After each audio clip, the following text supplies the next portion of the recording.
We mark the 1 year anniversary of the devastating fires in Los Angeles, January of 2025. And my guest this morning is Jacob Soboroff. He is a senior political and national reporter for MS Now. And his brand new book, Firestorm: The Great Los Angeles Fires and America's New Age of Disaster. Jacob, welcome to Jersey Magazine. You call the fire the future, the fire of the future. What do you mean by that? Well, I couldn't comprehend in real time, Jim, what it was like to watch my childhood neighborhood carbonize before my eyes, and especially as I reported live on national television, watching the hallmarks of my youth incinerate, including my childhood home, the library, the parks, the schools, everything around me. And so I started asking myself questions. What did I experience? How could this have happened? Is it going to happen again? And through conversations with experts, subject matter experts, and in particular, one career emergency manager who had spent the last 5 years at every federally declared mass casualty fire, he sort of laid out this vision of the fire of the future to me. And what is the fire of the future? It is the intersection of so many things. It is obviously the climate changing. It is obviously changes in the way we live, with electric car batteries exploding in fires like this. Our infrastructure is falling apart. Misinformation and disinformation from the political sphere that finds its way into fires like this. But more than anything, and this book will read like a sci-fi thriller to people, this is a minute by minute accounting of it's a lived reality. The fire of the future is not in the future. The fire of the future is here. And if you want to understand what it is, pick up Firestorm and read it, because this book, while it reads like it might be out of some kind of science fiction, is as real and true as true can be. You know, in reading the book, the speed of all of this is what got to me, Jacob. There's a fire captain who was quoted as saying, "I see smoke," and within a matter of minutes says, "I Yes, need 50 fire engines," just to give you an right idea of how now, quickly this moved. it was extraordinary. And equally extraordinary is that, and this is a book about people as much as it is about the climate or about the politics of the moment, there are people like the federal government employees, Dr. Ariel Gomberg and Dave Cohen from the National Weather Service, who predicted that this would happen. They knew these conditions would lead to, like that, with a spark, the catastrophic infernos that happened both in the Palisades and in Altadena on the other side of Los Angeles County. Um, this was a weather event that was, if not unprecedented, insanely destructive. And that is because these mountain wave winds that were predicted to come over with the Santa Anas, over the San Gabriels and the Santa Monica Mountains, they knew if there was an ignition, it would be over. And not one ignition happened, but two. And that I think you bring out so well in the book. I think since 2003 there have been more than 10 large fires in Southern California and that Los Angeles area. What made this so different? Obviously the size of it, but what about it was so different, Jacob? In some ways it wasn't, in some ways it wasn't. In the ways that it was, that this was a wide-scale community urban conflagration.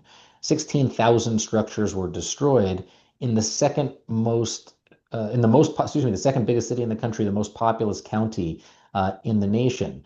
31 people died. They say 400 people, if you look at excess mortality, may have perished as a result of causes related to the fire. 3 times the size of Manhattan burned.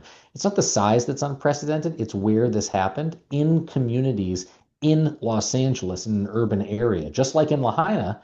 And that's the non-unprecedented nature of this, the precedented nature of this. You had people running for their lives from that community, jumping into the Pacific Ocean to try to save themselves. That's why when I say the fire of the future is not in the future, but it's here right now, you can look around and, as you said, there are many fires that have been on the scale and the scope, but where this one happened made it uniquely devastating for Los Angeles. You point out in the book that one of the things you did not want to do was cover fires, and you It's true.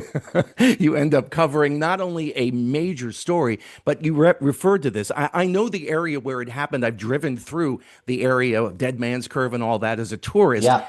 You grew up there, so and you've Yep. referenced that, watching your childhood home and where you played and went to school, your synagogue, all of this area gone.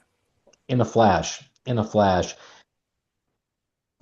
And it's not, I want to say, it's not just the Palisades. Altadena is a place where I spent a lot of time as well. And in fact, I live closer to Altadena now than I do to the Palisades. My son's ninth birthday was at an amazing pizza place called Side Pie a month before the fire. That burned just like so many other familiar sites and places.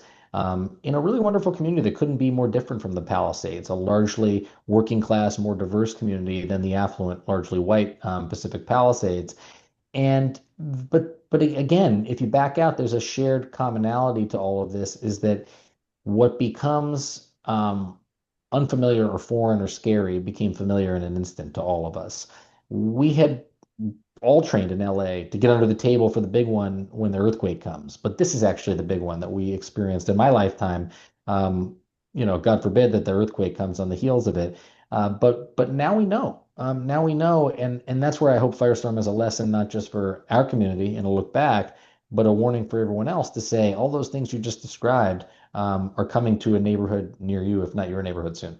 Earlier in this conversation, you mentioned that the book is stories about people. And as the book continues through, those people become President Trump, Yep. Governor Newsom, Elon Musk. And all I could think about, Jacob, as I was reading through was what happened here on the East Coast with Superstorm Sandy back Yes. in 2012, when then President Obama visited the New Jersey shore with then Governor Chris Christie.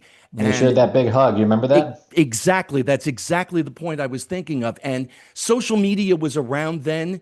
It wasn't around in 2001 when we had the 9/11 attacks, which you were here in New York for That's right. as a student at NYU. But I think the biggest difference in all of this, because you're not seeing Governor Newsom and President Trump share any kind, at least publicly, Nope. share Yep. any kind of commonality through all this.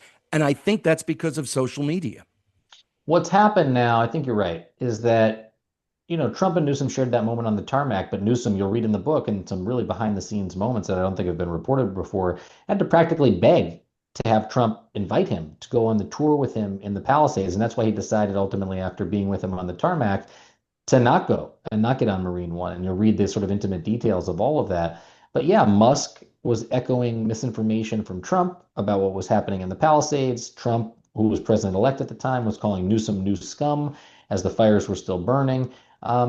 I think Newsom would tell you, as he has told me, that he feels like their relationship, which was maybe publicly somewhat adversarial, but privately kind of cordial, really deteriorated because of this fire and the social media component of it, and the way that Newsom, we now all know Newsom on social media is as wild and crazy as Trump is. He's doing it because of that moment in the fires where he sort of had to switch over in the face of what he says is misinformation by Elon Musk about the water supply in LA as he live streamed with some firefighters, and decided to start punching back as hard as he believed he was getting punched by them. That's part of this new age of disaster. I'm not saying it's a good part, but it's just the reality that that's what's happening now. And as much as you read about, ordinary residents like the JPL engineer, or the UPS employee, or the firefighters, you're going to read about politicians at the highest level of our government and the roles that they played in this too. I mentioned that you were a student at NYU during the 9/11 attacks, and really outside of, I think, AOL chat rooms, there was no social media So to true. speak of.